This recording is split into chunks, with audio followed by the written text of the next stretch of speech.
just tell us a little bit about yourself. The people watching and listening probably might not know too much about you. So if you could just tell us, in a nutshell, like what's your story?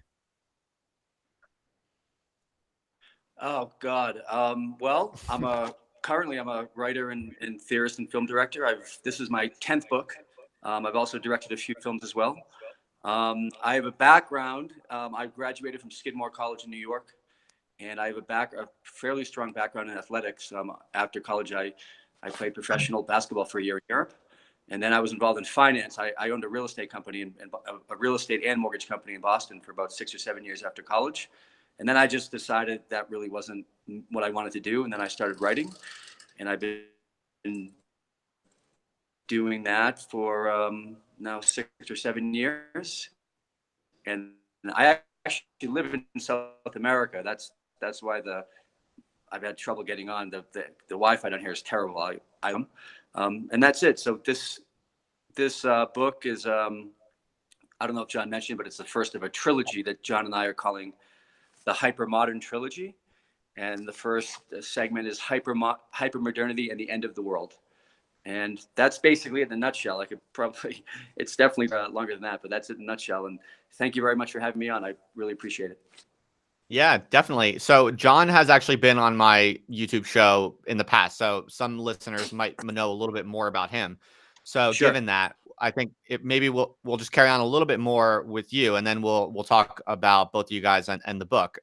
Could you tell us, Brian, a little bit what about the books you've written in the past? Like, what are the how would you describe them, or the overarching focus Sure. of your previous books? Yeah, I guess all of my books kind of deal with the social effects of neoliberalism. You could call it kind of like tracing some kind of map of the integration of neoliberal capitalism with computational technologies, and kind of analyzing that, and also the ideological apparatus that supports it. So for instance, my first book was called Postscript on Boxing, and it's a book about the historical decline of boxing as it relates to the transformation of industrial capitalism to post-industrial capitalism. So That's it was a great kind book. of yeah. So it's an interesting book. Yeah. So that's for instance one, and I use boxing as kind of a way to tell the story of the transformation of capitalism, the introduction of a whole new array of electronic technologies and new forms of media, and how that affected not just the sport of boxing, but the human body. Boxing reached a high point during the phase of industrial capitalism, what Foucault called disciplinary societies. This was a system of spatial organization where different different spaces of a society, like the hospital, the military barracks, the nuclear family, the school, and the boxing gym. These were analog spaces that shared in the disciplinary social edifice. As that started to break down after World War II, and now it's completely, in the era of hypermodernity, it's completely fragmented. So boxing, for instance, ceases to be a type of manual labor homologous to factory labor, and now it's like a workout for yuppies in downtown cities. So that's what that book was about. It's definitely longer and more complicated than that, but that's the basic gist of it. And then I wrote 2 books about gentrification.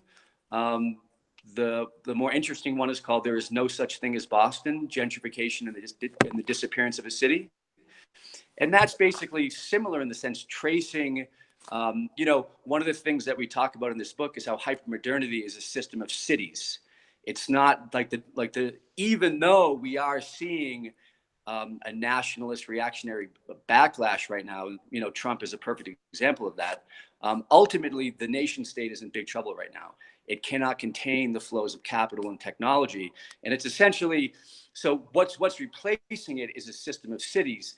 And gentrification is the process that is integrating these cities into the hyper-modern order, you could say.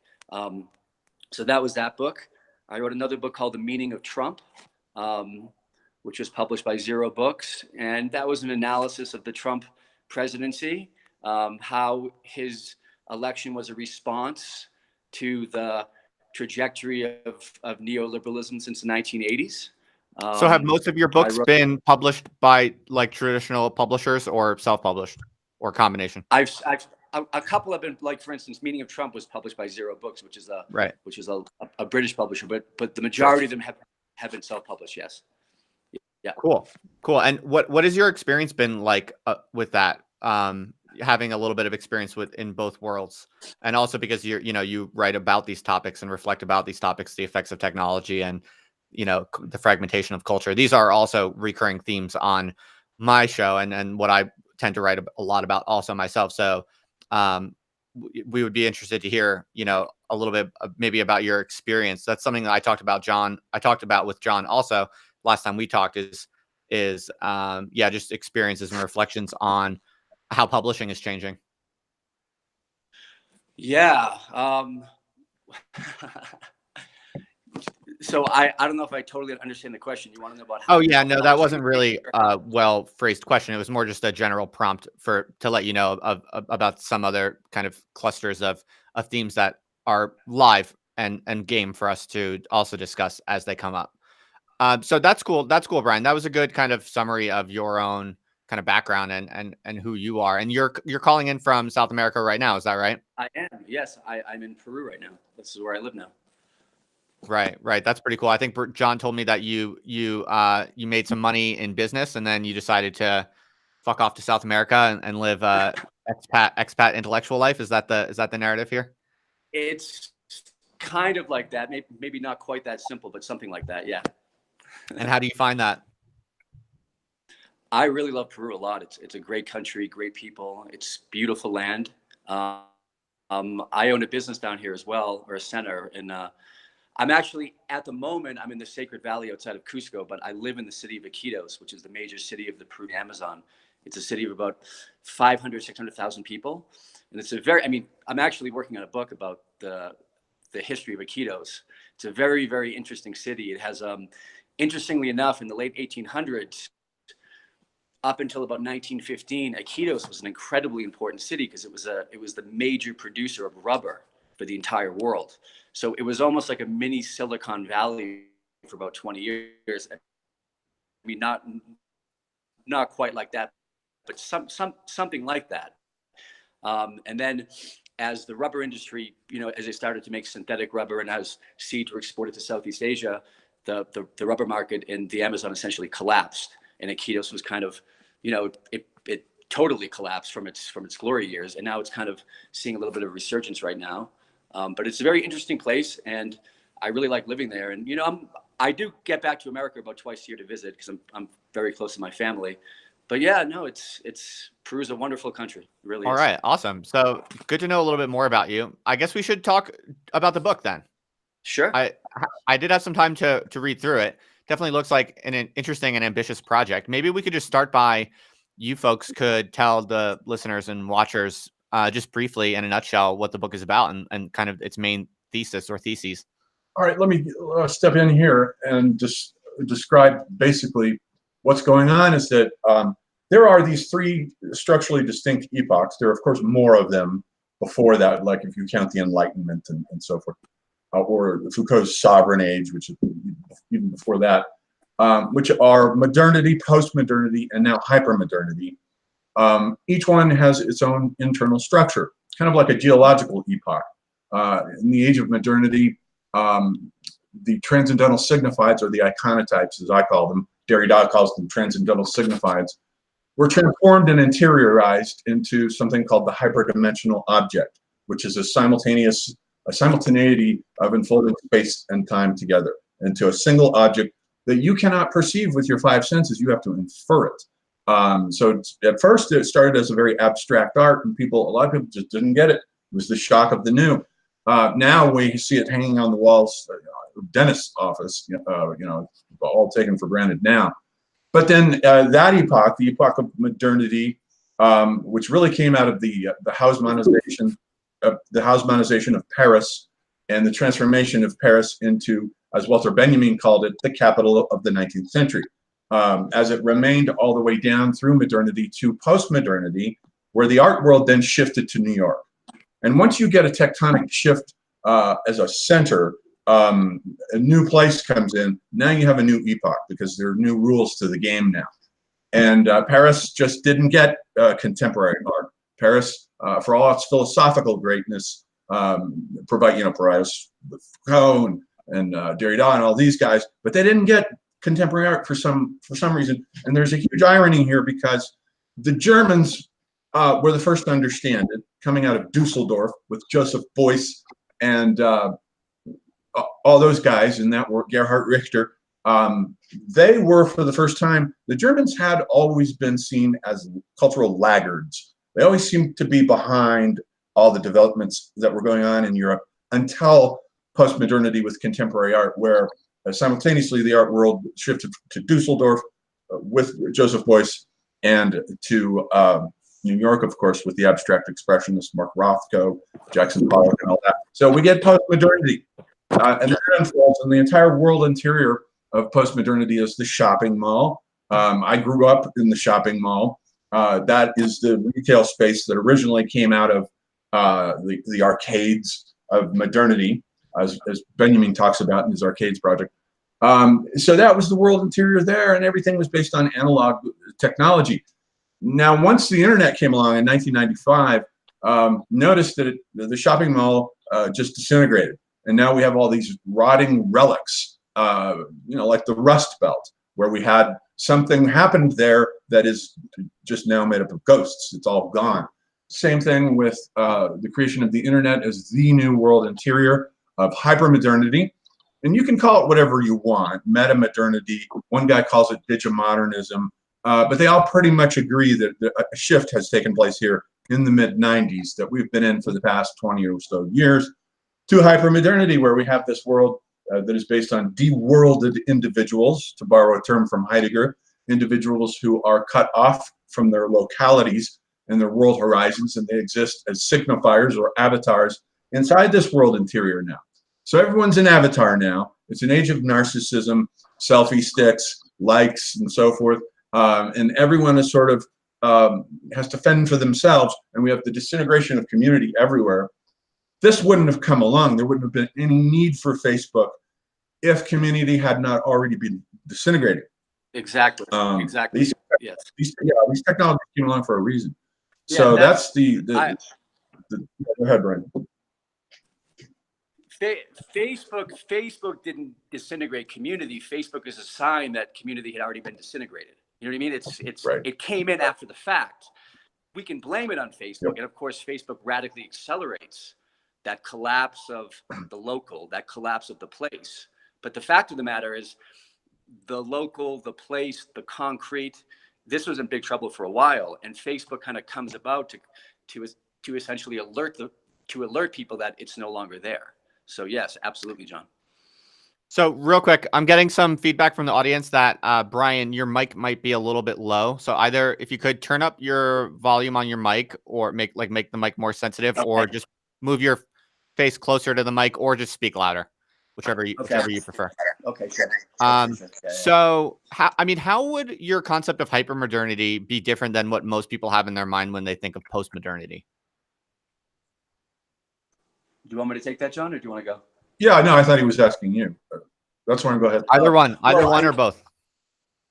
I think the main difference between postmodernity and hypermodernity is the technological apparatus that is associated with hypermodernity. In postmodernity, you don't have the infiltration of digital technologies into every nook and cranny of society, not just productive spaces, but into our social life, into our personal relationships, into our biology. So with hypermodernity, the way that because I come from somewhat of a economic background, so the way that I would describe hypermodernity is an integration of transnational capitalism with computational logic. That would be my definition of hypermodernity. And from that, you get all types of effects along the artistic, literary, cultural planes. But that's ultimately what's happening at the base economically with hypermodernity, is you have an integration of the logic of capital with data, with computational logic.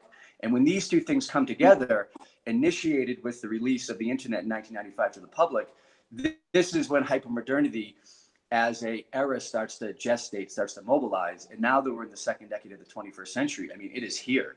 I mean, it is here. It is everywhere. It is infiltrating into society. It is the everywhere, basically. So that's how I would say it. Now, post-modernity, which follows from modernity, which is a collapse of meta-narratives, you cannot compare. Once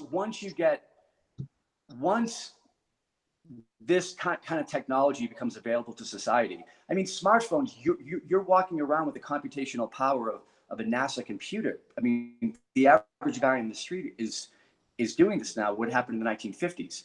So that's how I would demarcate the main differential between post-modernity and hypermodernity. There's a continuity, but also with the introduction of this technology, there's also a radical break as well. John? Yeah, there's also this idea that, like you mentioned there, that post-modernity, as Lyotard famously put it, is based on the disintegration of all historical grand meta-narratives.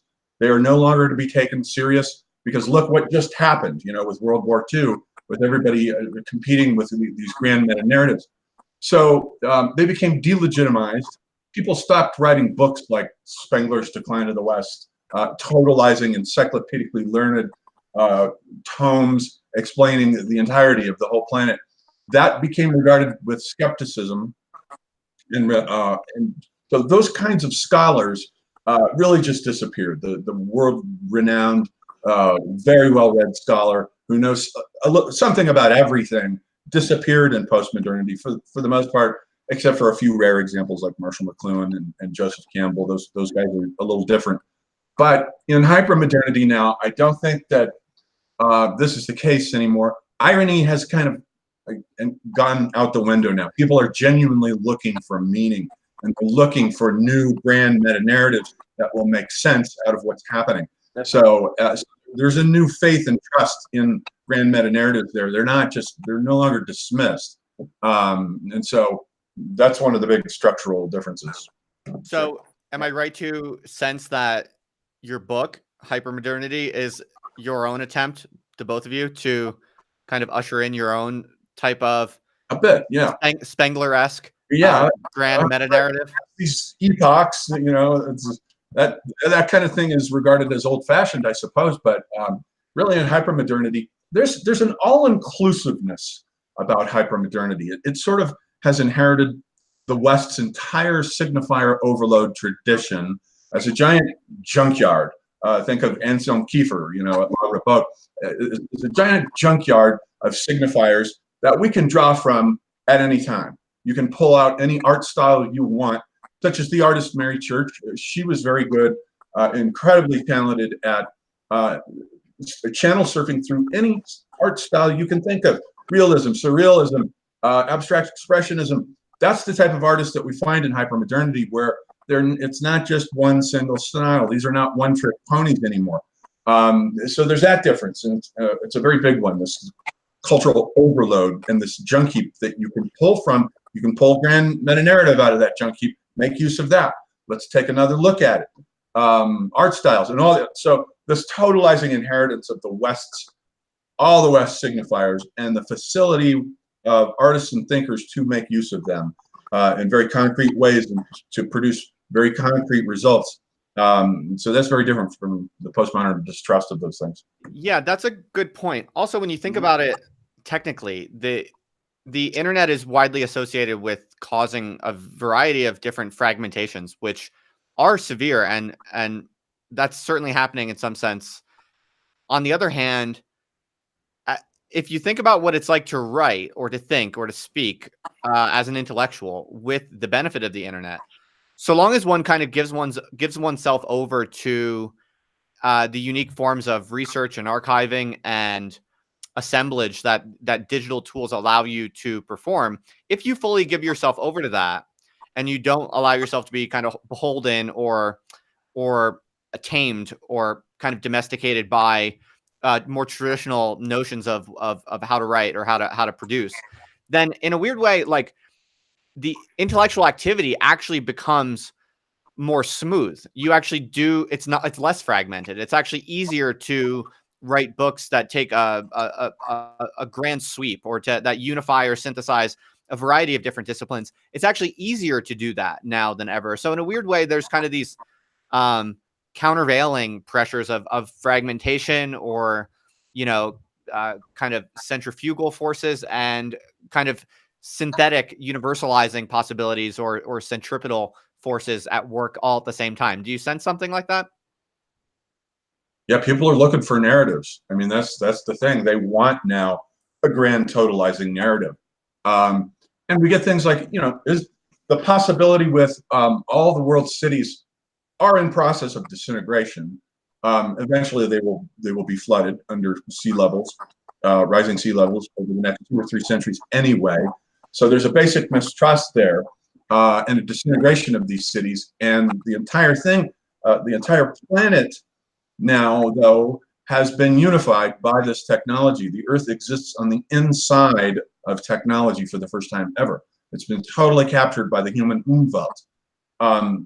Now, what happens when the Earth is encased inside of a kind of technical exoskeleton? New possibilities emerge for things like, what about the possibility of for the first time ever, of a single planetary religion coming out of all this? Unifying all these cultural signifiers. And that's what we're doing with all these de-worlded individuals who are coming up from their local horizons and traditions. We're trading and swapping signifiers. It's like Deleuze talking about creating a rhizome with the wasp and the orchid, crossing genes, splicing them and creating a rhizome between them. We're creating all these rhizomes now out of these cultural junkyards. And so something new and interesting is going to come out of that. I think it's going to be a totalizing thing, something planetary. I think we're headed for a new age where locality is one thing, and those traditions are kept and remembered, but they're going to be encased inside of a whole new narrative. It could be a new religion. It could be a return of, as we say in the book, of a new kind of axial age, like Karl Jaspers's axial age, 500 BC to 200 BC, which across the board was filled with philosophers like Pythagoras and Confucius and Lao Tzu. And, all of these guys lived at about the same time, and they all were responding to the crisis of the first generation of civilization, which was Egypt and ancient Sumer, where you had these behemoths with gigantic state religions that were absolutely official. But a lot of individuals didn't like these state religions, and we start seeing disaffection. When the pharaoh Akhenaten decides to break away from Egypt and found for the first time ever the world's first utopian city, clearly he wants to found his own religion. There's a total dissatisfaction with the state priesthood of the god Amun. You can see the same thing already in Gilgamesh, in the Gilgamesh epic, when he is offered by the goddess Inanna marriage with her, which is essentially be my priest of my cult, which is the official state religion of Uruk. He says, I ain't doing that. I'm gonna go on a vision quest, find something else. And those guys are precursors to the axial age, where we get 800 BC in India, people like Yajnavalkya coming along and teaching the individual tools of self-salvation now, yoga in this case. That you don't have to follow the Brahmin priests and their official rituals anymore. Here now are the tools for you to save yourself if you would like them. And that's what happened in the axial age. And Brian made the point in this book that we might be entering into a kind of second axial age, where we see all these new kinds of thinkers offering new tools of self-salvation to now the dying behemoths of these ancient cities, these megalopolitan nation states and cities that are slowly disintegrating. So, real quick, guys, I just want to let you know that I'm getting a little feedback. So I think what I'm going to ask you guys to do is when you're not talking, just turn off your mic, I think, and then just turn it back on when you are ready to talk. Okay. So help us think this through. Like if the city is the location or site of modern culture, like what is the site of hyper-modernity? What is the site of hyper-modern culture? Is it just cyberspace? Yeah, that's exactly right. It's that interior, which creates a kind of extension of the human nervous system across the planet. But that is one interior. There's also the exterior shell of technology, the exoskeleton of technology that is enclosed and encased the planet inside a web of technological relations. So there are a couple of layers here. to the world interior of hypermodernity that it is creating. Right. And have you given any thought, though, to how, as digital culture advances or accelerates, it seems to me that people are becoming increasingly adept at carving out cultures or islands of social cohesion that seem to me kind of new and seem to me kind of like more stable and even more down to earth or concrete than some of the quote unquote communities that have defined the But internet up until now. How stable can they? Yeah, sure. So, I mean, it seems to me that up until now, the internet has been largely dominated by things like Facebook and Twitter and this kind of large, diffuse, sense of community, which is really just severe atomization and alienation. But it seems to me that right now, in part stimulated by kind of certain moral panics around political correctness and things like that, it seems to me that people are now taking more refuge in private communities of various kinds, whether it be the Discord forums or private group DM chats and subscriber only platforms. So in some sense, like the rise of the content creator, for instance, who carves out their own community and has their own fan base and then kind of sustains that community. What you're actually seeing, I think, right now is a kind of reversion through digital space of actually kind of more traditional, humane communities, within, like the Dunbar number of 150 people, like people actually developing pretty close human relationships, but within these kind of carved out digital spaces. I just wonder if you happen to have any kind of gloss on that or way of thinking about that. Brian, you want to take that one? Yeah, I mean, I'm skeptical of using the word community. Okay. Group of people communicating through digital channels that aren't face to face, having some kind of presence with embodied presence in front of other people. So I'm skeptical of that word being used in the context of digital connectivity.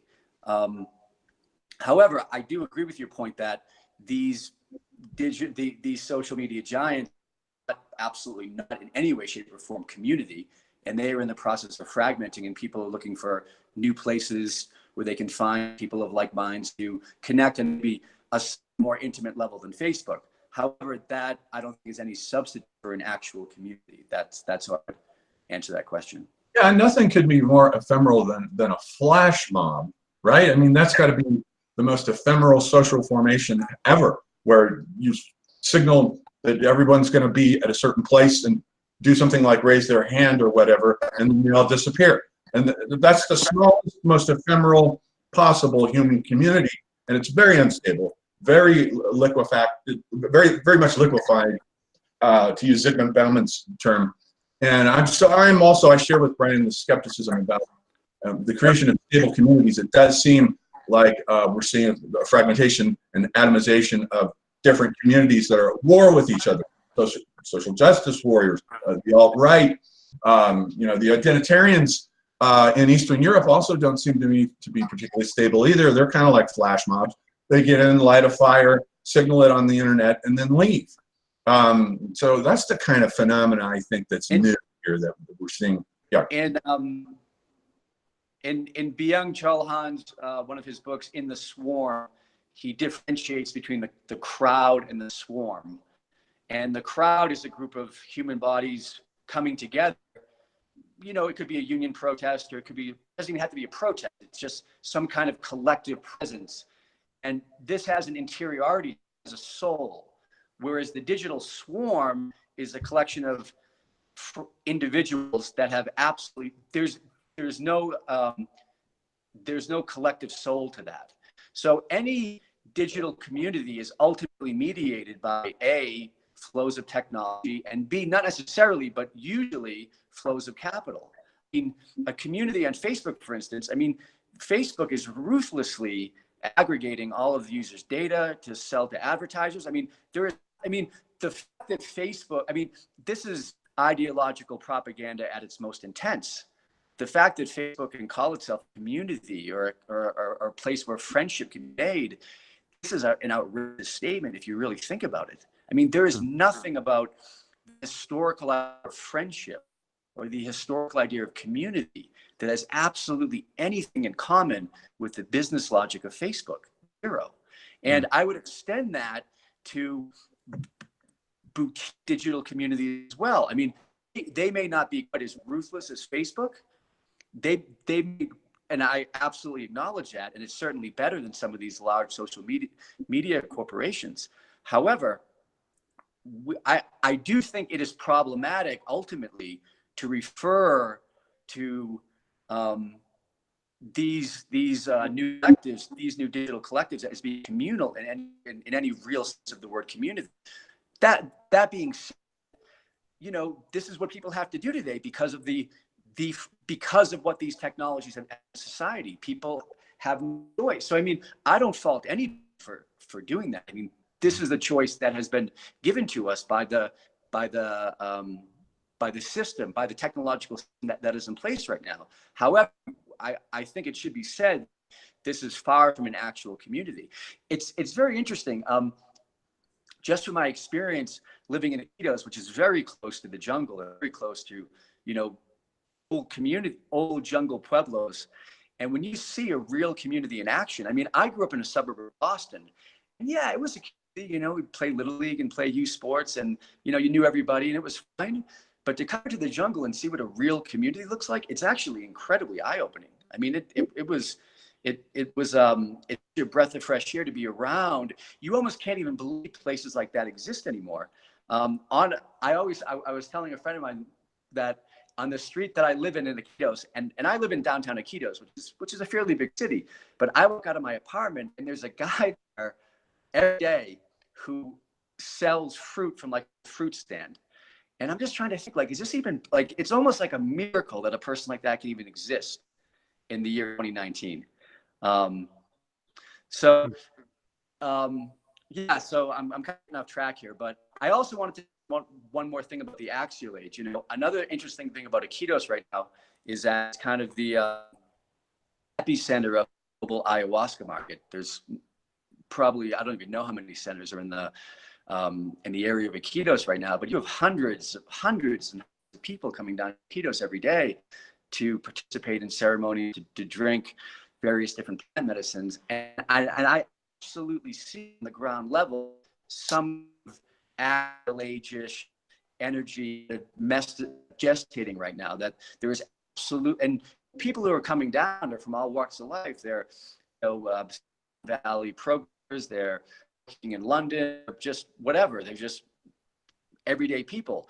But there is absolutely a need, an unbelievable urge, desire for some kind of, I don't know if I'd say an axial age, but some kind of deeper meaning than what's happening in this world today that is being absolutely drained from any type of symbolic resonance by the hyper-modern brain, which is, like I say, this integration of capital with computational logic. It's flattening out everything. It's making everything into a system of pure equivalence and exchange. And what is being lost in that is meaning. And what is coming forth is monetization, quantification. And as the Harvard scholar Shoshana Zuboff's research, which is an incredibly important book, The Age of Surveillance Capitalism, surveillance. That is something that is absolutely coming to the front of hypermodernity, surveillance. I think in a way that could even be, if we think in terms of the genealogy from discipline to control, from Foucault's disciplinary age to Deleuze's control age, I think coming into a new epoch of surveillance, you know, and that absolutely sinks into the greater structure of hypermodernity. Okay. I definitely feel a lot of that. Now we have a good question from Lou in the chat, and this is a super chat for $10 Canadian. Thank you, Mr. Lou. Lou wants to ask this. He says, "Hey guys, Lou here. Congrats on the book. Do you think that digital historical records will endure like analog records?" And it carries on to say, like, for instance, will this podcast be available in 1,000 years like a Platonic dialogue? No, absolutely not. That's another thing about the ephemerality of this civilization, is that it's based all on digitization. And so The media, if you look at the history of media, it's all very concrete. It starts with clay. The Babylonians are writing on clay tablets, and then along comes the Egyptian papyrus, and then along comes the Romans invent the book, what was originally called a codex, with pages that you flip. And you can take those things, whether you're talking about the tablets or whether you're talking about these codices now, and store them in the archives at Alexandria, for instance, or at Pergamum. Those two cities were at odds with each other over trying to hoard all the knowledge. And so with Alexandria, we had this huge system of the biggest library of the ancient world, but it was burned down repeatedly. The Arabs later went in and attacked it. The Christians at first attacked it. But what we have, the knowledge that we have of Roman writers and of Greek writers, of classical writers, all comes out of those libraries, those two libraries right there, because it's concrete. So it can survive cultural disintegrations. We've lost a lot. There's been book burnings, especially in China, with all the elimination of the books there. But because of the concreteness of the media, it's there in a concrete way. This isn't the case in the digital world, where, for instance, on Wikipedia, you have this silly idea that, let's say I want to look up an article on Napoleon, see who Napoleon was, but something now, another guy can come along and anathematize my statement, get rid of it, and so now what was true about Napoleon yesterday is no longer true about him today. That's not a solid knowledge database in any way, shape, or form. What Wikipedia is not a system of knowledge, it's a system of rumors about knowledge. These are what people currently know from elsewhere about these subjects, and so it's totally unstable. And there's that, plus the fact that simply, all you have to do is unplug the civilization, turn the lights out, and all this is gone. All this is gone. And there's no record of it. If you can't get the electrical systems back up and running, nobody's going to have access to any of this. So that's why I feel that concrete media, like the book, are very important and should remain. They might be viewed as vestigial or as relics from another age, but those are the ones that are more likely to survive into the future and people rediscover them than all this digital stuff. Okay, good answer. Brian, did you have an answer or any thoughts on that question? No, not necessary if you don't. No, I don't. It's interesting that if the clip went down, everybody's pictured.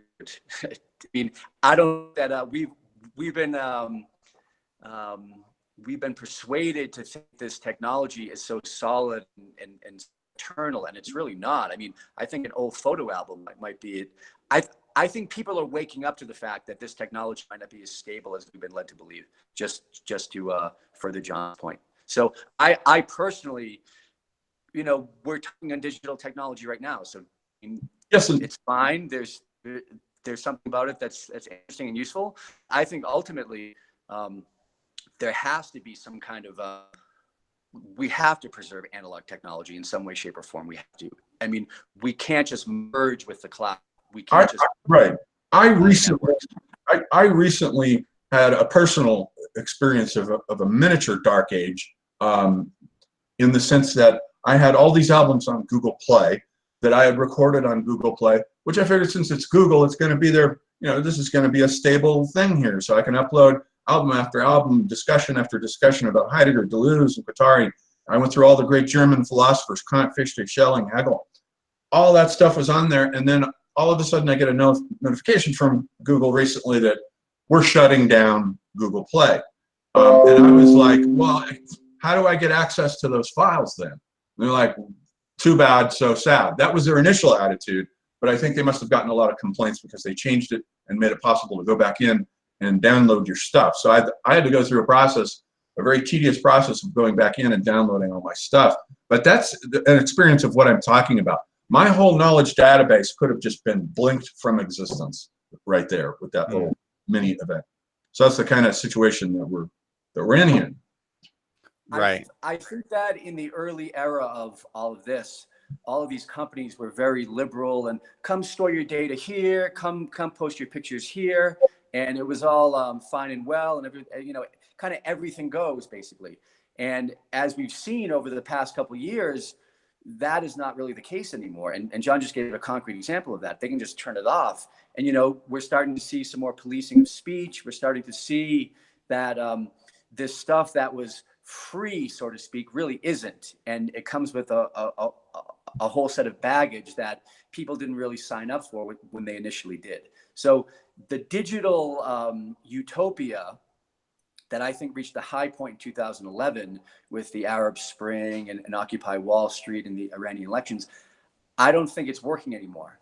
I think people are, whether they want to admit it or not, there is a crisis in terms of trusting this logic, trusting these specific companies, and most importantly, trusting the direction that this, like the train is headed, so to speak.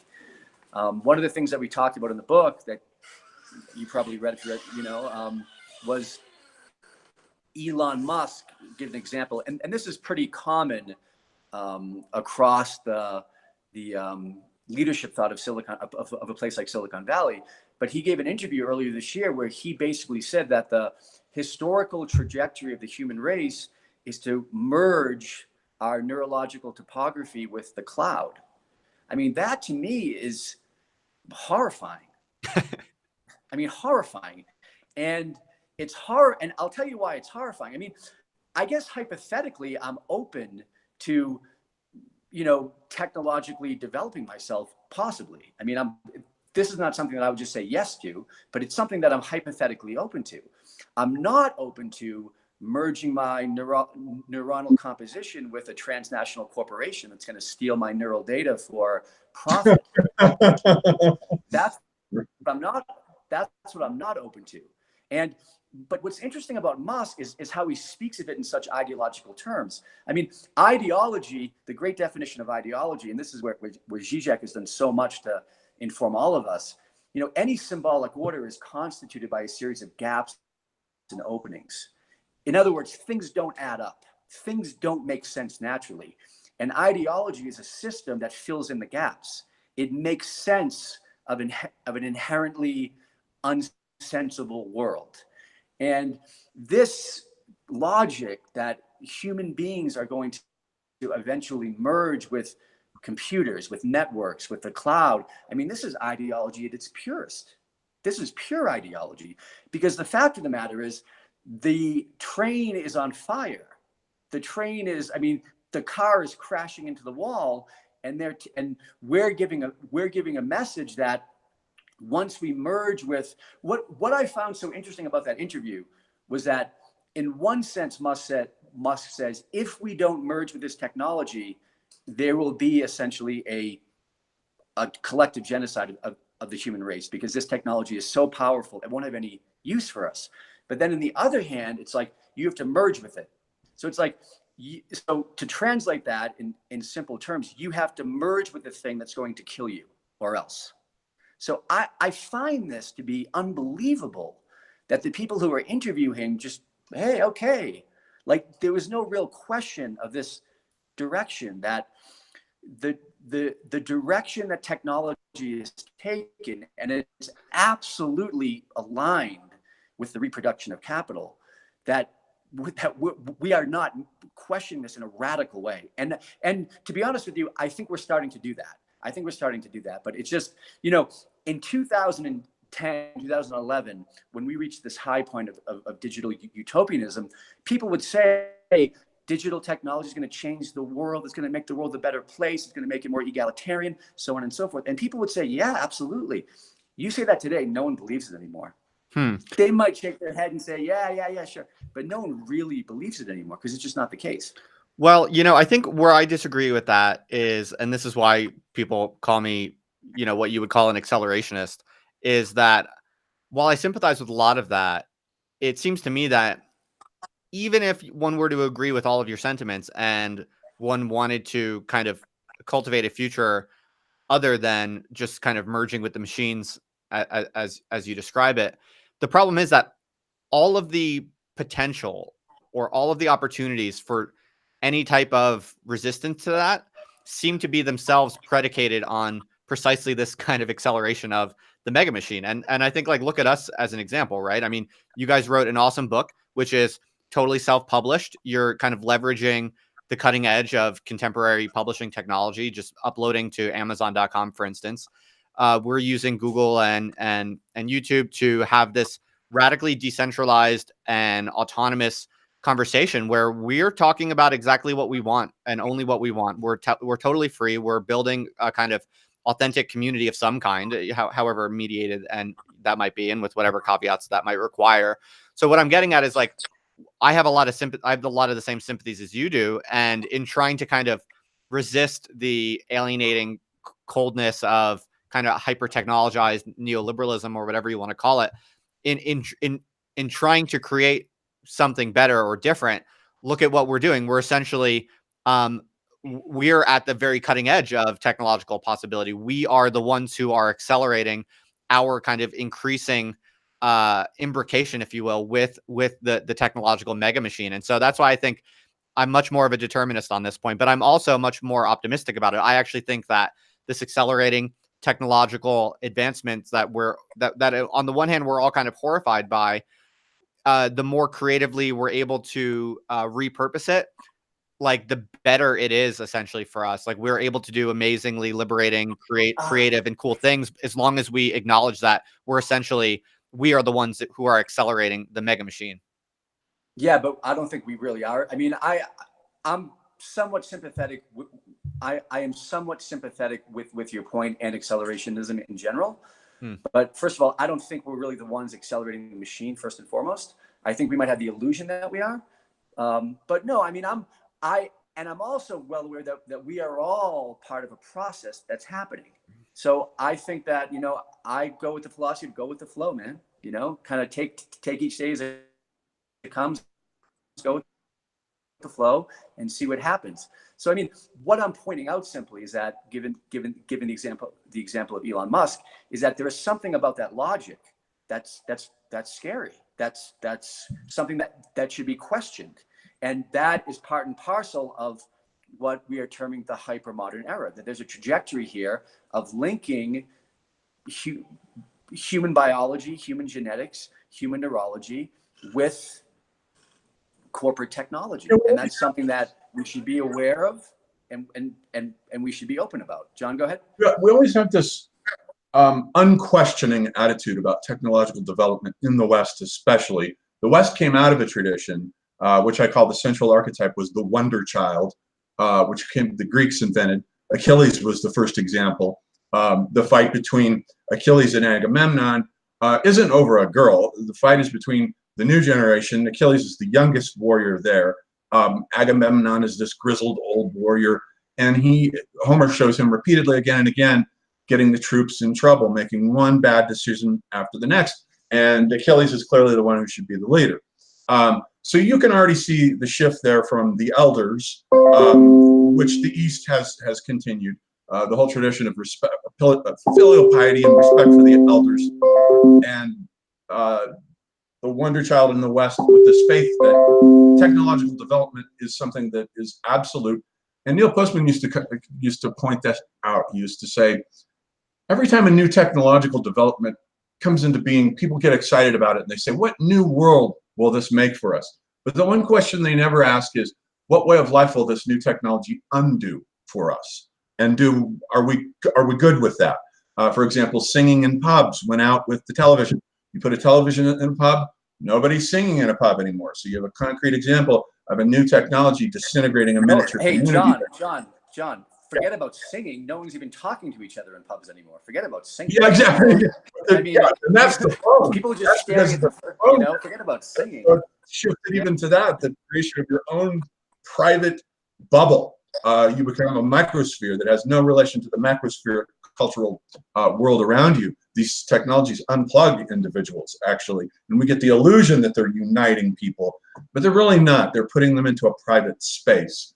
The individual who's walking down the street looking at his or her phone has no relationship to the community that is around that person. None whatsoever. It's a private world interior. Yeah, go ahead. Two things just real. Oh, go on. Oh, sorry. That's okay. No, just to further John's point about the topic of dialogue 4 in the book is we use the title of chapter 4 from a title of Byung-Chul Han's book, The Expulsion of the Other. And that's another feature of hypermodernity, is this disappearance of the other. And I, for one, believe subjectivity, our basic sense of self, is constituted by a relationship with the other. It's formed through a dialectical exchange with the other. And what technology is doing, and this rampant neoliberal consumerism, or whatever you want to call it, it is putting us all into these shells where the other is being foreclosed. And, you know, even in this situation, I mean, right now, we can talk about the liberatory effects of this conversation. And I absolutely agree. There is something liberatory about this conversation. I'm in Peru, John's in Santa Fe. I don't know where you are, Justin. I'm in Albuquerque, actually. You're in Albuquerque. Okay, so, I mean, there is something about that that's fundamentally wonderful. But at the same time, there is, like, we are talking to each other through a medium that is displacing otherness. And so I just wanted to further John's point that there is a crisis. I mean, part of the mental health crisis in America right now, it's not simply neurobiological. It's not simply a question of transmitters flowing through synaptic gaps. This is a crisis of the other. This is a crisis of community. This is a crisis of not being, our flesh not being in contact with other people. And yeah, so I mean, right. You know, a crisis of otherness is another constituent feature of hypermodernity. Right. Okay. So real quick, just two things. So the one is that, John, we're getting some crazy ding dong sounds from your computer. FYI, I don't know if you can turn those off or whatever. No, I can't. I get invaded by these ads, and they won't stop. And it's just hypermodern, man. So hypermodern ads. Aggressive and invasive, and I have no idea how to shut it off. So. All right. That's fine. It's fine. No big deal. This is accelerating technological annoyance is what it is. No big deal. So the second thing I just wanted to kind of throw on the table is that I guess another reason why I'm more sanguine about all of this than you two is that I tend to think more about the ways in which technological acceleration is just utterly destroying the foundations of traditional large institutions, which many of us think of as oppressive and, overly controlling. Right. And so, for instance, I think if you're, I mean, the most oppressive organizations in the history of the human race are accelerating technological organizations. So, I mean, if you're talking about like the Ford Motor Company, yes, it is being absolutely destroyed by this kind of technology. But I mean, I would much rather be a worker on the assembly line in Detroit in 1920 than a coder for Google in 2019. Much rather. And do you want to know why? Because I would have health insurance, I would have insurance, maybe not 1920, not 1940. I would have insurance, I would have a sense of solidarity with my workers, I would have a sense of community, or I would have, I might not be making, what a Google coder makes, but there is something to be said about I don't think that these companies, these so-called oppressive companies of the era of industrial capitalism, you could say, are nearly as oppressive as what you're getting to today. The oppression of these old companies were corporal. They were oppression of the body. Today, these are spiritually oppressive. These are psychologically oppressive. They are much more invasive. And they are also much more invisible. The oppression of the past, you could see it. You could always see it. You can't see it today. This is a very interesting event that's happening in San Francisco right now, where they're trying to paint over a mural of George Washington. I forget the name of the painter. Anyway, he was a Russian painter, a Russian immigrant who was a committed socialist, radically left-wing, who painted this mural of George Washington's life in the 1930s during the Great Depression. And it was a painting not to glorify Washington, quite the contrary. It was to bring to light the oppressive nature of America's colonial past. But it was there, and he put it it was on a high school wall for the past 80 years, and now they're in the process of wanting to take it down. Now, what I found so interesting about this is that San Francisco is the ground zero of some of the most oppressive technologies. And these San Francisco tech liberals that want to take it down, somebody said is like, they want to take it down to shield these high school children from our nation's colonial past. And I said, no, it's the exact opposite. They want to take it down to shield children from making the connection to the oppression of the present, which is absolutely coming from these types of people in I don't want to pigeonhole people in San Francisco. They're probably wonderful people. But the idea is the true oppression of contemporary society is being emanated from these tech corporations. These high school kids, I mean, they are being psychologically oppressed, spiritually alienated by these companies, not by George Washington, not by George Washington. So the problem with that is that why they want to block this off, again, it's not to protect these young children from whatever George Washington did. It's to prevent these children from making a link to the oppression that's happening today. Oppression doesn't look the same in every era.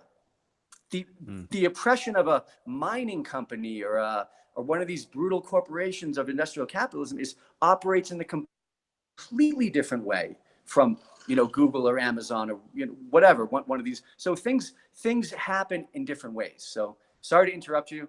Continue. No, that's a great little rant for sure. I don't know, John, if you want to add anything to this. These debates are really interesting and fun, by all means, but I want to keep the focus on your book. So I wonder would you like to drill down a little bit more into the book? Does that sound like a good move? Yeah, sure. Absolutely. Maybe what should we talk about? Yeah, maybe we could talk a little bit about the structure of the book, because it's interesting that a lot of it is laid out in dialogue form. Could you explain what you meant by dialogue and why you pursue that? Well, technique? The dialogue was invented by Plato. So we're trying to plug into a tradition here that goes way, way back, where you get individuals together debating ideas. And in this book, it was only Brian and I and our friend Michael Aaron Kamens, who wrote the preface, did a great job on the preface. So that was the thing, to give this freshness of an immediacy of a discussion that's happening now about a crisis that we're in. I think it gives it an immediacy that you wouldn't find in like a scholarly treatise, which is always kind of after the fact and it's quietened down.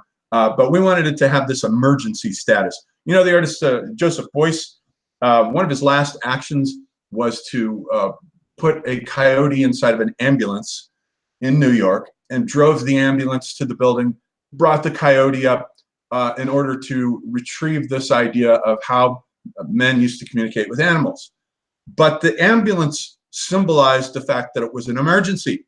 He was trying to signify this is an emergency situation. We've lost the ability on this planet to communicate with other species, like shamans, for instance, used to do. So that's what I'd say about that.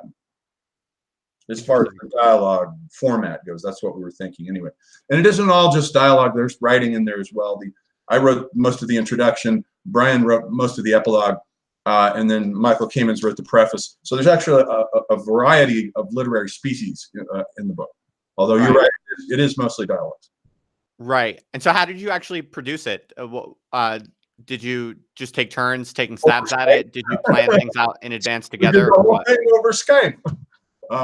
Yeah, that's it. We just had 5 conversations on 5 subsequent weekends, 45 minutes each. Get in, have the debate, get out. And it was a format that was fun. It was relatively easy to do. We edited the hell out of it. So it's not just dialogue in the sense of a recording of people. Like this would be a recording of us rambling, where sometimes, we make mistakes or we backtrack. So we ironed it out, edited it. So yeah, there's quite a number of layers of literacy going on there. So you recorded conversations, and then what did you have the audio transcribed and worked from that? Yeah. We had the audio transcribed, and then they were sent to me because I make my primary living as an editor and proofreader for both Zero Books and Semiotext. So I can do all the editing. So I went through and edited, and then we traded them back, and then he went through and edited, and we went back and forth, making changes and doing it that way, just sending it back and forth until we got a text that we were happy with. Cool. That's interesting. So this is actually a perfect segue into a question that came up a few times earlier in the chat. Several people asking about William Burroughs, both in the connection to ayahuasca in South America, but also now it's kind of interesting to think about some similarities in technique, perhaps. So I could ask this in a few different ways, but perhaps the best question is just to ask: are either of you influenced by William Burroughs? Absolutely, we both are. We adore him. He's my favorite of the beats. I've read all of his books, everything he wrote. Read Ted Morgan's literary outlaw biography. Studied the whole thing in Tangier with another genius there, Paul Bowles, who is an underrated genius, who is part of the sort of an eccentric beat that most people don't know about. But if you sit down and read Paul Bowles, the guy was an absolute literary master. How do you spell that last name? Bowles. Okay. Paul Bowles. Yeah, I never heard. Yeah, he was he was a bit older than Burroughs, and I think Burroughs arrived in Tangier and kind of wanted to be him. So there was a little bit of rivalry there. But no, Burroughs, I think, was an absolute genius, and I love his whole worldview where he, there's a certain similarity to what he did to the novel, to what Mark Rothko did to the iconotypes in painting. Rothko went in with the modernist iconotypes and just simply liquefied them, melted them down into these semiotic vacancies. Burroughs did something similar. If you read his early books like Junkie and Queer, they're pretty traditional narrative novels. They tell traditional stories, but by the time he starts experimenting with the stuff that's in Inner Zone, which is a collection of a bunch of stuff, and then moves on to Naked Lunch, and then the masterpiece for me is the trilogy of The Soft Machine, The Ticket That Exploded, and The Nova Express, of simply liquefying all the structures and iconotypes of the novel. Narrative, continuity of character, plot. Who says we have to have a plot? So I think of Burroughs as an equivalent to Mark Rothko and doing something very similar at about the same time. So, Brian, go ahead. I know you like Burroughs. Brian, did you catch the question? I think you dropped off. No, my Wi-Fi cut off for about 2 minutes, so I'm back now. So. Oh, sure. So the question was, just a few people asked this actually about. Is there a connection between your work and the work of William Burroughs? Specifically, someone brought it up in the context of you by mentioning the ayahuasca and South America pilgrimage. Well, I'm just working. It's interesting what John was saying about Burroughs and the cut up style of his literary expression. I'm just finishing up my first novel, and it's in many ways talking about how we mentioned earlier is like part of hypermodernity. At least what me and John are doing is trying to reestablish new narratives, new stories. And I think my novel is a very traditional story. It's not written with any crazy literary techniques. It's a story, So I mean, Burroughs was interested in ayahuasca. His famous Yage letters, no, I mean, I'm definitely interested in Burroughs in the beats as a historical, as an artistic historical movement. I think they're amazing. But no, not really. No direct influence other there. than the fact that both of us have drank ayahuasca now. Yeah. Okay. Do you want to tell us a little bit about that very briefly? I don't want to get on too much of a tangent, but yeah, tell us about ayahuasca in South America. How was it? Was it like? Oh, someone actually did ask this. This is why I'm bringing it back up. Someone asked, Brian, does your experience with ayahuasca affect your views on hypermodernity? Oh, absolutely. Absolutely. Well, Good question. That's a great question. It's a fantastic question. I don't even know how many times I drank ayahuasca, well over 100. And I wrote a book actually called the Ayahuasca Dialogue. That's my most recent book that John actually edited. And I co-wrote it with one of definitely the most respected shamans in the Amazon jungle, a man named Ricardo Amaringo, who is truly an amazing man, one of the most talented men I've ever met in my life. But we wrote this book together about ayahuasca, and it's kind of a hyper-modern take on ayahuasca. And it's actually written in a similar style that John and I did this hypermodern trilogy, in the sense that I wrote an introduction and a fairly lengthy introduction and an epilogue. And the book itself is a dialogue between me and Amaringo. But no, I mean, I think the resurgence of psychedelic plant medicine and LSD a little bit that's happening right now in the second decade of the 20th century is absolutely a response to the psychic collapse, the emotional destitution, the spiritual degeneration that has come forth with hypermodernity. The psychedelic movement of the 1960s was, it was associated with the student protests. It was associated with the anti-war movement.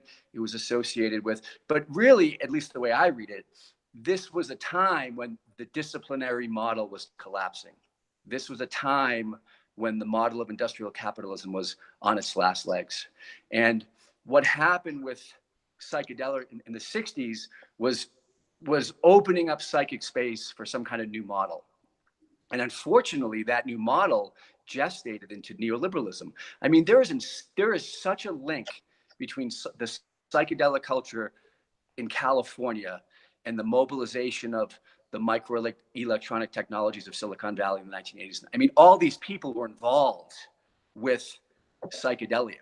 So there is a direct link between hypermodernity and psychedelia, in the sense that the technologies that, like the main technologies and the main ideology of networks, these were majorly influenced by what happened with psychedelia in the 60s. And I think what's happening now, at least what I hope is happening now, is there's some kind of reflection on that, and this new psychedelic renaissance that's happening right now can take things in a more healthy direction. But no, I mean, like I said, ayahuasca, Iquitos is absolutely the ground zero of the global ayahuasca market. And so, I mean, I see it every day, and there are a lot of people coming down there. I mean, listen, people are hurting right now. People are hurting, and not just people who have been traumatized in some kind of horrific family or event that happened in their life. Just day-to-day living is painful for a lot of people. So, I mean, I see so many people coming down there right now who are suffering deeply and are drinking ayahuasca to heal and coming to the Amazon to heal. And people are doing that. So, I mean, I am, there's a whole range of plant medicines in the Amazon, and I'm very, very supportive of all of them. Ayahuasca is definitely the most psychologically intense, without question. So my only, if people are listening and they're interested in it, my only advice would be do it with a very competent person, and also take some precautions before you do it, like having a proper diet and, knowing what you're getting yourself into, because it's very powerful. And the other thing I would say is, if you can come to the jungle to drink it, I would definitely do it, because drinking ayahuasca in New York or London or Paris or whatever, it's definitely not the same as doing it down in something like that. Yeah. This point about knowing what you're getting yourself into is relevant to an experience I had recently where I did psilocybin for the first time. Oh, yeah. And this was like 2 months ago. And I had no idea what I was getting into there. And the guy said, I said, how much should I take? And he's like, well, 5 grams would be the absolute limit. You probably don't even want to go near 5 grams. And I said, you know what, Ted, just give me the whole 5 grams. I want the whole experience. Did you? And let me tell you, it was one of the worst events of my life. I had such a bad trip. Oh, it was awful.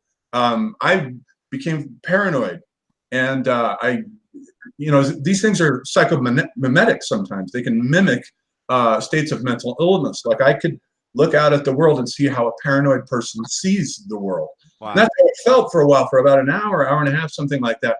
It would not end. And, I had a girlfriend who killed herself recently. And part of the reason for me doing that was to hope that experience would help heal, which it did. But the grief was so intense, so awful. Everybody was worried about me. I was the only one having a bad trip. And they were all like, what can we do to help this guy? But I came out of it after a couple of hours and actually felt pretty good. I felt like some healing had taken place. So it turned out to be a good experience. But it was intense, and I had no idea what I was getting into. So. Wow. Yeah. Well, first of all, John, I'm really sorry to hear about your loss. My sincerest condolences. Yeah, I'm really sorry about that. It's terrible. That is a crazy story also. I prefer microdosing psychedelics. I think that's amazing, which is basically just what it sounds like, taking extremely small doses where you get a bunch of kind of psychological effects, but they're kind of beneath what you can perceive, really. So that's my favorite thing to do personally. Yeah, no, I mean, I've heard a lot of people are doing that right now to help them with work and to help them, and I think that's fine. If that's working for people, that's great. So, okay, I want to now move us into a segment. If you guys still have energy, that is. I know Sure. it's been some time. I want to move us into a new segment for the show, which is where I want to ask you a few questions which are drawn from a unique source, but which I think is a uniquely valuable source. You guys may or may not be familiar with this, but you don't need to be. Benjamin Franklin had a list of questions that he asked in his social meetup group back in the day, and I think Wow. there's some really interesting, edifying, kind of old fashioned questions, which I think are fun for us to use as pretext for talking about some things. Are you game for great. this segment? Sure. That's great. Cool. It'll also give we're not completely leaving the book behind, because as you'll see, it'll give you some opportunity to, if you want to, perhaps explore other themes in the book that we haven't gotten to yet. So, for instance, Sure. this first question, for instance, not he has a list in order. I'm going in a kind of order that I think suits the vibe of the conversation. So, our first question, not his. This is actually his 23rd question. Is there any difficulty in matters of opinion, of justice and injustice, which you would gladly have discussed at this time? So anything else in terms of current affairs, politics, or opinions, whatever they might be, that we haven't hit on, which you would like to address at this time? Well, it's a little vague, that question. I mean, that really leaves the door open to just about. That's the fun of it. Yeah. I don't know, Brian. The answer could be no. It's fine. Well, Yeah. I mean, no, not particularly. I mean, there's nothing. I mean, no. All right. You stumped both of us.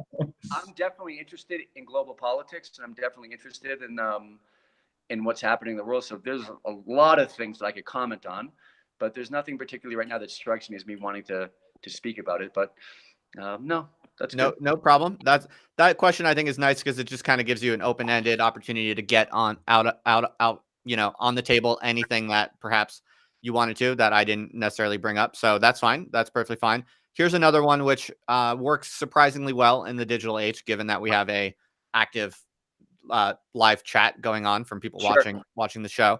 Have you any weighty affair in hand in which you think the advice of the current group may be of service? John?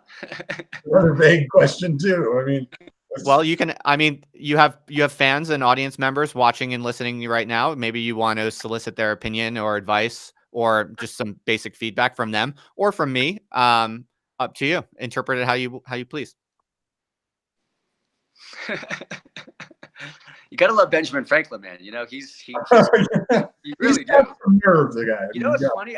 I'm actually at this very moment reading Paul Johnson's History of the American People. It's like a 1,100 page book, and I'm just at the part. I'm about 150 pages in, and I'm just getting to the Benjamin Franklin part. So it's very interesting that you just brought his name up right now. It's wonderful. Nice. But Nice. he's associated with Philadelphia, but we should mention, as a Boston man myself, he's originally from Boston. He was born on Milk Street in Boston. All right. Interesting. Yeah. Yeah. All right. So maybe you guys don't have anything on the tip of your tongue that you want to ask for advice about from me or the audience. That's fine. Well, what? Hey, what do you think would be? I mean, me and John really want this book to sell. And we really, we want to make this hyper-modern trilogy. And so what would you and your audience, what kind of advice would they have for us to get this book out there, to help people to know about it, to read it, to disseminate it, to kind of get the message out there that this book is important, it's out, and it's part one of a 3-part series. That's an excellent response to the question, I think. So folks listening and watching, you heard it here. Brian would like to know your input on, do you have any advice for how they can get the word about their book out there to people like you who might be interested in reading it? So I'll be checking the chat. If you have any suggestions or advice, they would appreciate that. And I'm sure, the hive mind can come up with something. Thank you, Justin. Excellent response. So I'll monitor and I'll let you know what comes in. Folks listening and watching, you can think about this and then feed in. So we'll just do a couple more. So here's a good one. Hath anybody attacked your reputation lately? And what can the current group organized today do towards securing your reputation? Oh, my reputation's been attacked many times. Anything recent that you want to share with us? No, because I'm not particularly fond of, I've gone on Twitter and done rants before, and Facebook, and so people know I'm a cantankerous guy. I'm not, so I'd rather not go into any specific one on the rants. So there's no particular aspect of your personality or character that has been attacked, which you might like to use now as an opportunity to redress. Attacked is the wrong word. I didn't hear anybody attack me. Mostly they were just politely silent. They're like, yeah, Ebert's a maniac. So, okay. But no, well, if anything comes to you, John, that you would like the help of my live stream to redress, let me know. All right. Brian, what about you? Has anyone attacked your reputation lately? No, definitely in my life, but not lately. And it's interesting having been living down in South America and for the past couple of years now. I kind of have a whole new philosophy on how I want to live my life, and like being a famous writer is something that was important to me at one time. Now it's not at all. I enjoy writing. I'm going to keep writing, and I just live a simple life, and and so my reputation isn't really important to me, and that's like in the sense that I want to optimize my LinkedIn profile, right. or I want to optimize my whatever. I mean, to me, it's living day to day in my life, in my body, in the people that I know in my vicinity, and then what happens. So I've always been a person my whole life. Because I was an athlete when I was younger, and I was fairly good, so I was always someone in the public eye. I was always very concerned with how people thought of me, and so I'm so over that now. And I have to tell you, it's a very liberating feeling. Hell yeah, it really is. Nice. So, but no, to answer your question, I haven't been, and if I was, I would absolutely ask you if you'd have any advice. But to be honest with you, no, I think things are good, man. Good. So a few answers to your question have poured in, and I want to go over them with you. So Brian had asked if anyone has any advice for how they can get the word out about their book, and a few interesting responses. One is actually this person was asking about this earlier before, having a Kindle version of the book. Is there going to be one, or yes. Within 30 days is going to be a Kindle version. Nice. Excellent. So that I think would be good. People seem to be interested in that. So yes, there will be a Kindle version. Good. And here's a good one. Trupol says that you should make memes of John resembling Oswald Spengler. People have mentioned that before, that I vaguely resemble him. Yeah. So you should find someone on the internet to make you a bunch of memes to that effect. That would be great. I'd roll with it. That is that picture John has in his face. Are you on Facebook, Justin, or no? Yeah, I am. Are you friends with John? Because that picture he has on his Facebook profile is wonderful, with him with the hands moving and everything. It's great. Nice. Okay, so yeah, done by an artist named Ben Nader, by the way. So I'll put in a name drop for him. Yeah, it's great. Cool. That this kind of responds to something else someone answered with, which is someone said viral marketing. Which is a good suggestion, except the $1 million question is how to do that. And I think the suggestion to make memes of John looking like Oswald Spengler is a pretty damn good one. So that could get you some traction. I love it. Spengler is my all-time favorite thinker. So if anyone listening to this or watching this wants to get creative and make some memes of John looking like Oswald Spengler, I will totally retweet the shit out of them, and I'm sure John will too. So awesome. hit us up if you do. Yeah. So, all right, let's see what else. All right, so that's it for now. If anyone else has any other advice, chip it in. Here's just maybe one more question. We are coming up. We've now exceeded an hour and a half. I know, so I don't want to overtax you guys. But okay. Here's a good question from Ben Franklin's list, which I think is also apropos for people like us right now. Where is it? Oh, I lost it. Here it is. Do you know of any deserving young beginner lately set up whom it lies in the power of this group assembled here to in any way encourage? Any young writers, John, that you're in touch with? Michael Aaron Kamens.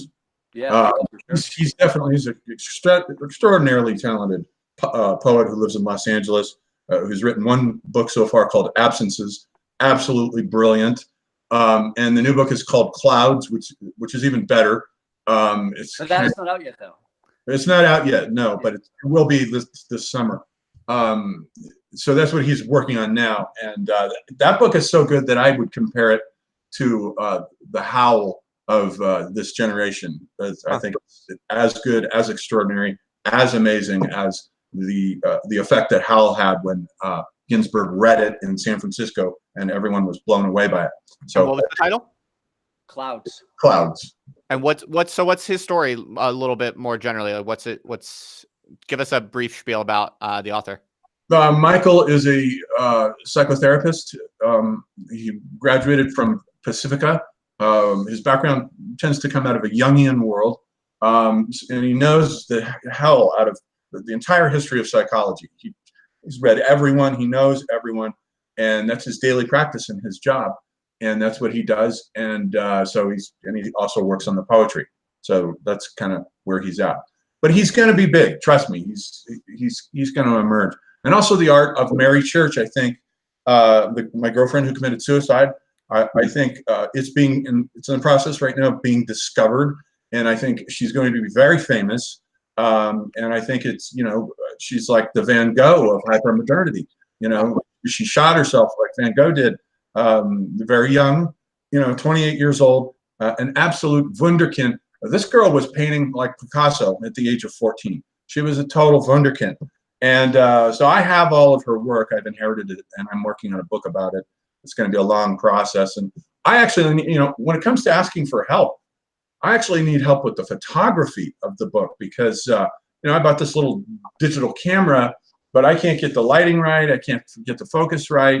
So if anyone at all is interested in helping with this project, who is a professional photographer, feel free to contact me and let me know. Nice. Well, I'm no professional photographer, but I have a decent camera and I know my way around it. So if I pay you a visit in Santa Fe, I can help you with some photographs. Yeah, because you're just an hour away. Yeah, that's right. You're in Albuquerque. Yeah, I definitely hope to come say hi. Let's take a look. Yeah, I'd love to. Albuquerque. Whenever I've actually been to, when I was driving across country one time, I've been to Albuquerque. But whenever I think of it, I can't help but think of Breaking Bad. That's like the first thing that oh yeah, comes to my yeah. We all were Breaking Bad. The whole group of hypermoderns, Mary and Michael and I and Brian. Yeah, that show is the bomb. And I still haven't been to the house. Have you, Justin? Have you? No, I haven't. I much admired the show. I enjoyed it a lot, but no, I haven't been to the house. I should do that. Yeah, I'd love to do that. So there's one little bit of advice also coming in, which I forgot, and someone reprimanded me for not noticing it. But EV says that you need groypers. Groypers is their advice. So memes, I guess. Make memes of groypers. I don't know. I don't know if that's like a subculture you want to dabble in, but I'm just reporting the advice. Well, what are groypers? Groypers are that kind of like vague, amorphous, frog-looking character that you see on Twitter in like many different forms. Yeah. Well, listen, he associated with the alt-right, though, isn't that? Yeah, that's the problem with them. Yes. I'd rather not mess with their iconology. Yeah. Well, like many memes, I think it's much more complicated than that. I actually don't. I would say that as someone who studies internet subcultures, I would say that the actual ideological, significance of the groyper is actually much more elusive and ambiguous than that. But yes, in many people's minds, it does have that connotation. So I like the Spangler meme idea better, though. Okay. There you go. There you go. Anyhow. Cool. There's a question here from Lou, who says, "Do you guys have a name for this group? Is it just the hypermoderns? Yes. The New Mexico Circle or the Ebert Roundtable? How did you? Yeah, I would like to know more about this. Like, how did you all meet? Like, what? Yeah. We all met one at a time over the internet. We've been bashing it here, but yeah. John. What? Go ahead. I was gonna say, I mean, like to be honest, we all kind of like the 5 core members of our little group: John, Michael, myself, Chris Boyd, who's a British artist, and Mary, who's no longer with us, we all kind of gathered around John. I mean, that's the truth of the matter, is that John was kind of like making his videos on YouTube, writing his books, and then each of us in our own way, and almost, to be honest with you, we each contacted John in the exact same way. We came across his stuff on YouTube, and we kind of contacted him, and then we each developed individual friendships with John. I mean, Mary's was a romantic relationship, but Michael, myself, and Chris developed a kind of working correspondence with John. At least I did for the past, me and John, we've been talking now since 2013 or 14, I think. And for the past 2 years, we've been talking, 50 times a day, probably. And then about a year and a half ago, that's when Michael and John and a couple other people had met out at the, what was the name of that festival that you guys went to? It was some kind of... The Santa Fe Interplanetary Festival. The Santa Fe, and that's kind of like... That was last year. Yeah. And then I think like earlier this year, as this book was being written by me and John, and Michael was writing the intro, we kind of decided to kind of these 5 core members of the group. And then, it's open, we are non-exclusive. Cool. So, but it's just this idea of circulating ideas around this mem or concept of hypermodernity. So yeah. Right. Cool. So yeah, I personally want to just kind of start to wrap this up with a few questions, if you don't mind, if you still have the energy, about publishing and self-publishing and the kind of the contemporary economy of publishing, because both of you, it sounds like, have some experience with this now. I know John has a lot, but it sounds like you too, also Brian. And a lot of the people that have come to be interested in my work and my writing and these live streams, I know I talk with a lot of people, and a lot of people in the audience are bloggers or different types of kind of eccentric, independent, intellectual types who are looking to potentially self-publish books or whatever the case might be. And so I want to just kind of pick your brains about this for a little bit before I let you go. As people who have published in different types of contexts, do you have, maybe I'll just start by asking, for a young independent intellectual who wants to write their own book and probably self-publish it, any, tips or tricks that people should be aware of that they are unlikely to find just by Googling? I mean, I think it's pretty easy to do it. I mean, there's a certain process of kind of getting a system in place of designing your cover and knowing how to format it and so on and so forth. But once that is known, it's pretty. I think the main thing is just deciding whether or not for this specific book you want to self-publish or you want to go through some publisher. I mean, for me, I think with my novel, I'm definitely going to seek out traditional publishing. But for these theoretical books that I'm writing, and I have several more in the wings over the next year, probably 5 or 6 more that I'm working on. I think for me, it's just easier to set up I don't even really try to get publishing anymore. The one time I did, it was accepted and that was great. But for me, it's like, I'm going to set up my own imprint. And actually me and John are in the process of setting up an imprint together called Hypermodern Press. And we're going to start publishing our own stuff. A novel is a bit of a different situation, but so yeah, I mean, we want to get our work out there, and so I mean, I think for a young intellectual who or an old intellect or any intellectual that wants to publish, I mean, it's totally doable and it's fairly easy, and I think you should go for it. You have a word here about the process, the contrast between traditional publishing as opposed to self-publishing, and the main thing is time. With a traditional publisher, it takes a very long time. First of all, you have to decide whether you want to find an agent to sell it for you. Then if you can find an agent, then that agent spends a year trying to sell it. And if they can't, then it goes back to you. And now you have to spend a year trying to find a publisher. Once you find the publisher, it generally takes about a year again for them to bring the book out, even after accepting it. So it's a very long process. There's that, and there's also the fact that they take most of your money. Most people don't know this probably, but they take 90% of your royalties, leave you with 10%. And there's also a control issue involved. I got tired of publishers. My first 5 books were published with traditional publishers. I got tired of them telling me to change titles, chapter titles, delete this. oh, write this essay.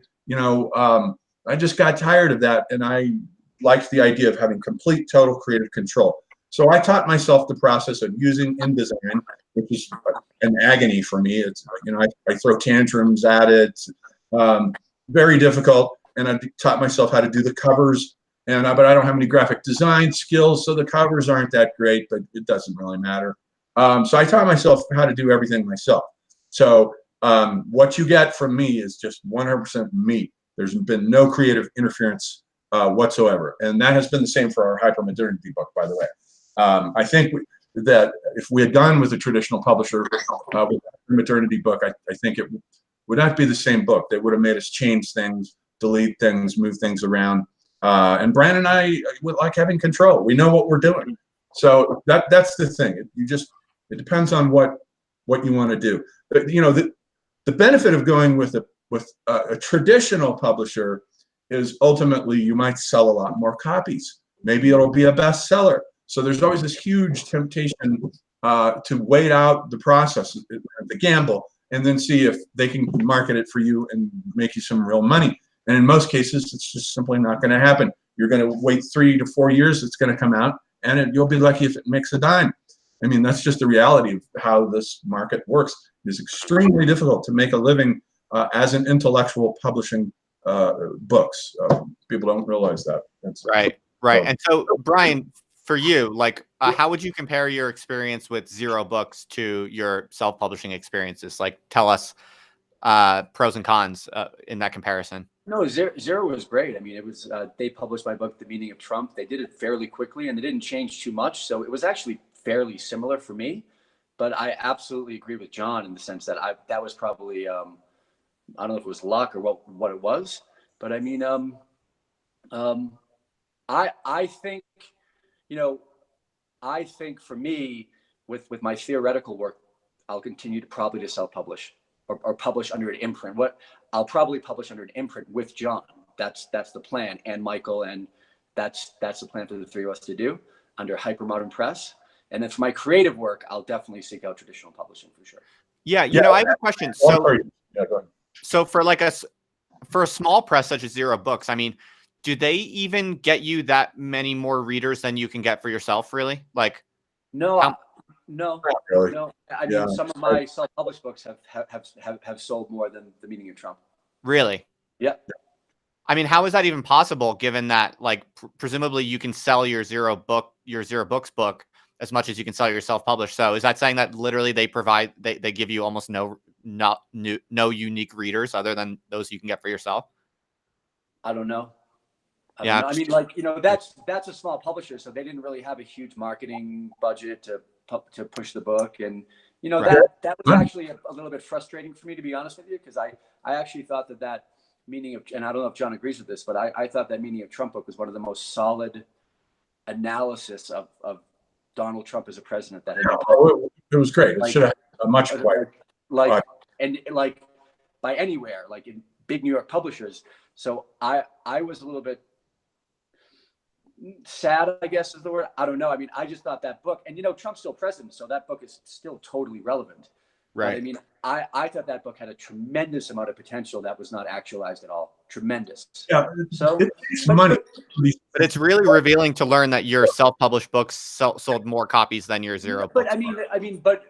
But we're not talking about a lot more. I mean, it's but in the ballpark. They're all in the ballpark. That's what I would say. Gotcha. Yeah.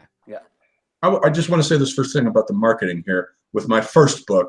My first book was done by a San Francisco publisher, a small one, but it was one that had money because it had just been bought by the guy who owns Sky Vodka. And so this guy had money. And so we were allowed to have a budget to do a book tour. I went to all these cities on the West Coast, did all these readings. This was all the good old-fashioned way that process is done. And the book sold about 4,000 copies. Still to this day, my best-selling book, as a result of them hiring publicists.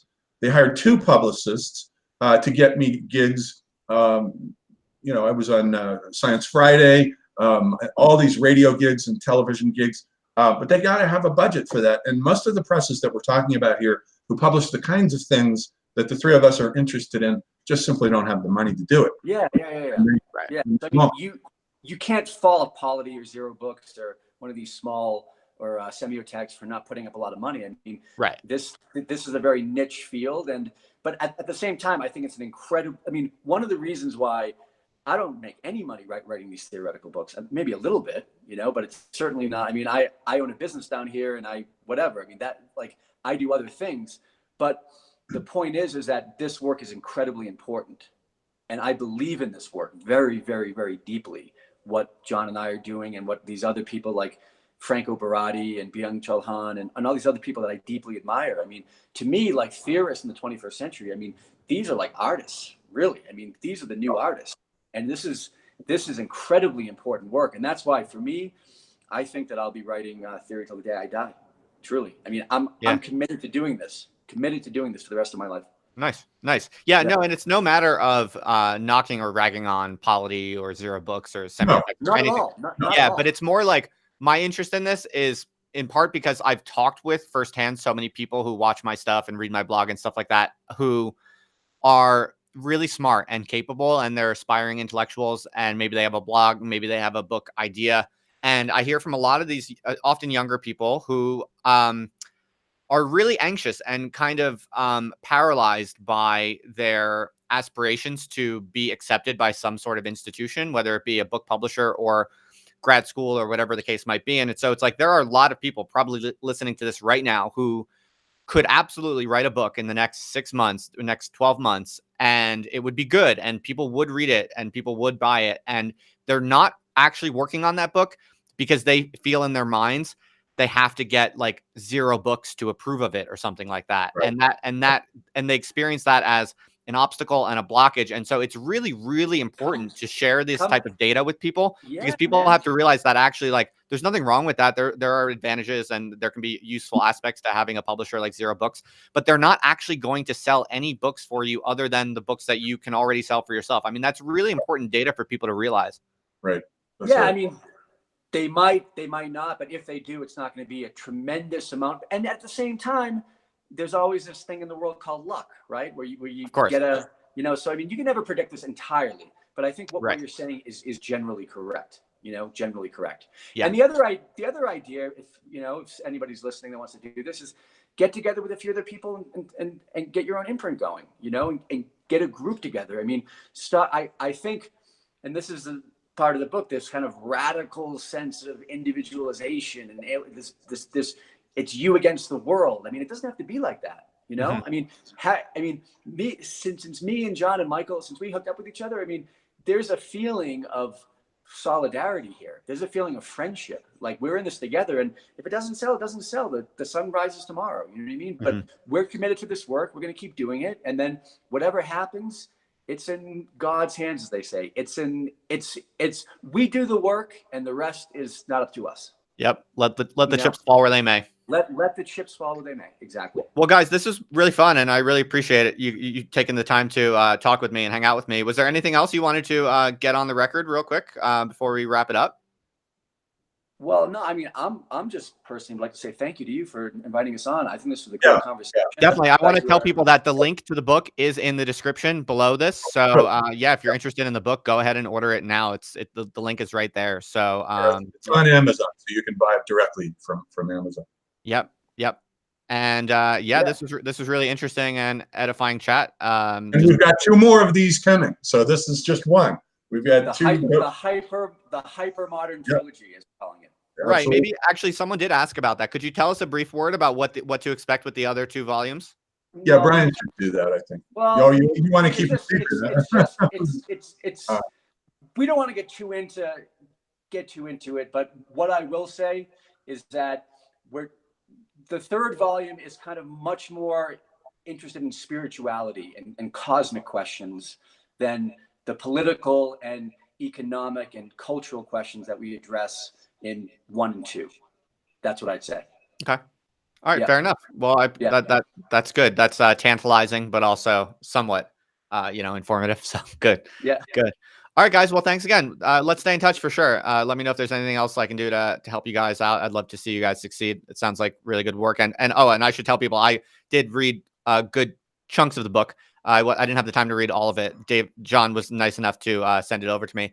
And yeah, it's the real deal. You know, you guys are the real deal. And this is one of the reasons why I really like John and why John's been on my radar for a long time is because, you know, a lot of people who kind of like do self-publishing, some of the, you know, it's high variance, let's say, right?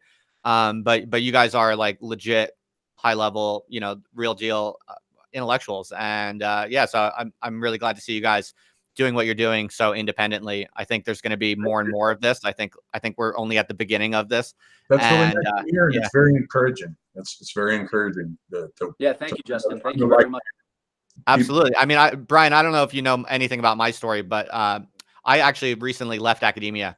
I had a kind of long-term successful academic career. I started kind of getting into trouble with my independent creative work on the internet, and basically push came to shove, and I kind of had to decide what I wanted to do. And I basically decided to go all in on the outside, as it were, and just be a kind of radically independent, digital first intellectual nomad of some kind. And I only did that a few months ago. So, but basically my life decisions have all been influenced by people like John and many other people who, you know, I'm just paying close attention to what's really going on and which way the winds are blowing. And it seems to me just undeniable that things like self-publishing are going to become increasingly popular and increasingly normal, even for the highest quality people. You know, for a little while, it was like a low status thing where, you know, you would only kind of do self-publishing if you couldn't get published by better publishers. But now we're at this kind of crossover point where even for the most authentic, high level, you know, sophisticated intellectuals, I think we're now at the point where it's